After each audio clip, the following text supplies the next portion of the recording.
We do it from neutral first. You put your right sword directly in the center line, and again it angles over the shoulder. You extend your left sword out on a central line. Okay, so it should be the other side, yeah. Yeah, other side like this. So you circle through the inside of your arm. Circle through the inside of your arm. I'll do it the same side as you guys so you can see what I'm doing. Okay. Circle through this is in the center. The angle of the sword points away, but over the shoulder.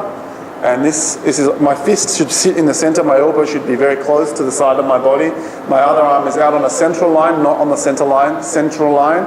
You roll the sword through the inside. Now there will be a tendency when you do your rotation, do not loosen any of your fingers. When you rotate, you should maintain a tight grip of the sword. However, by squeezing, everyone just relax for a second. Now hold your sword up. Now squeeze your sword tightly. Squeeze your sword tightly. Now notice that you've just tensed all the muscles in your arm as well. Relax the arm and do this with your arm. Relax your arm, but keep your grip tight. Now do things, just move your arm around, but keep your arm. See, generally what happens when you grip, people grip with their hands, all the other muscles in the arm tense up. You have to be able to isolate different muscle groups. You have to be able to keep your arm relaxed and mobile while maintaining a tight grip. Very important. Now, as I said, when you do a rotation through the sword, people loosen up fingers and it's not structurally sound. Okay? Now, some systems of the Wing Chun don't employ an inside circle or an outside circle, or some do the outside circle, but let's consider this a wrist because you're turning the tip of your sword to face. The tip of your sword, at a moment it faces you. It's a whip-like motion. It can be applied, just come over and you do your slash. It can be applied as a cut. You cut with your jam, but then you follow up. Alright? You cut. Alright? So just move away now. It's a cut and a cut. 2 cuts, see how quickly the cut is? So you're hitting them twice off one movement. Okay, so one movement cuts them twice. You've got to get more value for your work. Wing Chun is all about economy of motion. So rather than just going one and then taking your weapon away, take your weapon away. 2 cuts. Okay? You can also see it from this position. So cut with your other arm this time, cluster. This time I use a kwando. From here is tando. But then if I just pump my fist forward, you see what happened to his arm? See how his arm pushed out, it opened up? Yep. So at that point, we'll come with this side, yeah? As I block here, now watch what I do. I turn inside, outside. So one is to the wrist, one is to the elbow. Just go here. Inside, outside. Okay? All right. So, first thing we need to do is just get the position right. Right sword on your center. Left sword extends out. You'll rotate your sword through the inside. Now I'm doing it opposite to you, so it looks the same, looks like a mirror image. So I'm using actually my right hand to cut with. So just a rotation through the inside of your arm. And just get a nice fluid action. Remember, try to keep your grip strong, or your arm relaxed. Don't take the emphasis of keeping your grip with the wusao strong as well. Make sure your wusao is primed like a mousetrap about to snap, or an arrow about to be released from the bow. Bend your arm a little bit. This arm here can bend a little bit. Just a little bit. You don't want to bend too much. And note that if you get too close, it should be defending you a little bit. It shouldn't be that close though. It should be working inside that arc. Okay? Other side, extending it out. Let's get a nice fluid action. Make sure this is primed, ready to react if it needs to be applied. Okay? One is in the center line, one is on the central line. Extend it out. Each cut, extend the weapon right out. Just stop for a second. What I was just saying is, this is my center line, this is my central line. I'm not cutting straight down. I'm not cutting straight down. I'm cutting on an angle. Before when we were doing this movement, that's the angle. That's the angle you're cutting on. That's the angle. Yeah? So when I'm doing this movement, it comes on that angle.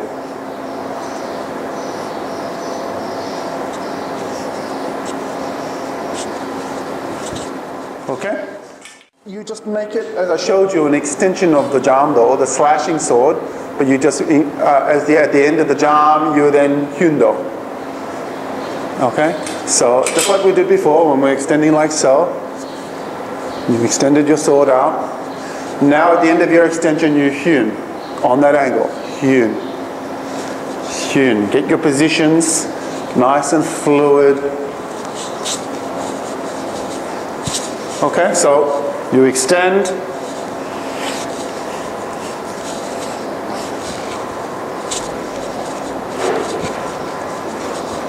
You can changing, you can be moving to the side.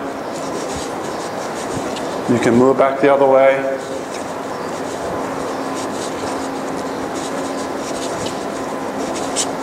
Okay. Just get your position, your balance and your technique correct. Don't worry about speed and power. Think about your grips. You should be feeling, you've been getting a bit of a workout with your arms, yeah?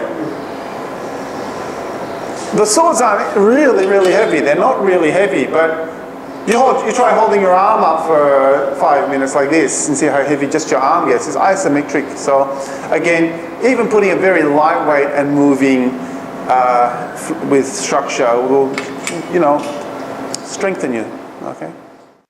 The application of the hyundo is going to be very easy. I'm not going to make it too complicated. Before we did with the short slash a blocking sword here, like this, and then we came up. We're going to use the same block, the tando, okay? Dispersing sword. All right, so he's just going to do like a wide arc, yeah, nice wide arc, so we can work inside the arm. So here, cut, inside, cut, inside, cut, inside. Take your time, cut. Your cutting sword becomes the next blocking sword.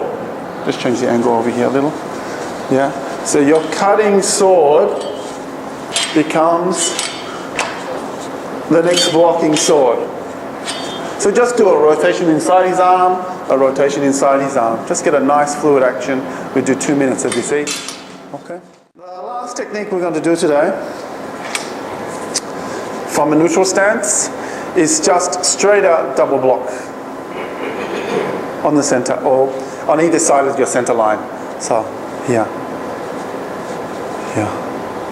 Now note that I'm changing my guard every time I do it.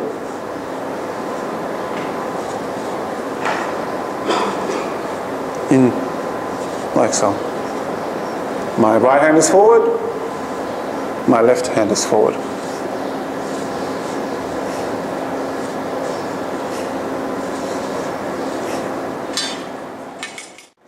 From a neutral stance. So the block is thrusting up your center. You then kick on the central. Okay, and you're back. Okay, block. Kick. Here. Kick. Here. When you kick, try not to rock too much. Try to keep your weight in the center. So here, kick. Here. Kick. Here. Kick. Now the kicks are coming out on the central line. So, 1, kick, 1, kick, guard, block, kick. Alright? Alright, now we're going to change side neutral stance with this movement. So from here, you change center, kick, okay, guard, change, kick, guard, change, kick, okay, and then guard. So change, kick, guard, change, kick, guard, change, kick, guard, okay, change, double block. So on one it's almost like you're defending, and on the other it's almost your attack, kick, yeah, okay. All right, I hope you've all taken away something valuable this week. Okay, all right. Left hand you hold the sword, right hand you open, and to the seam. All right, good.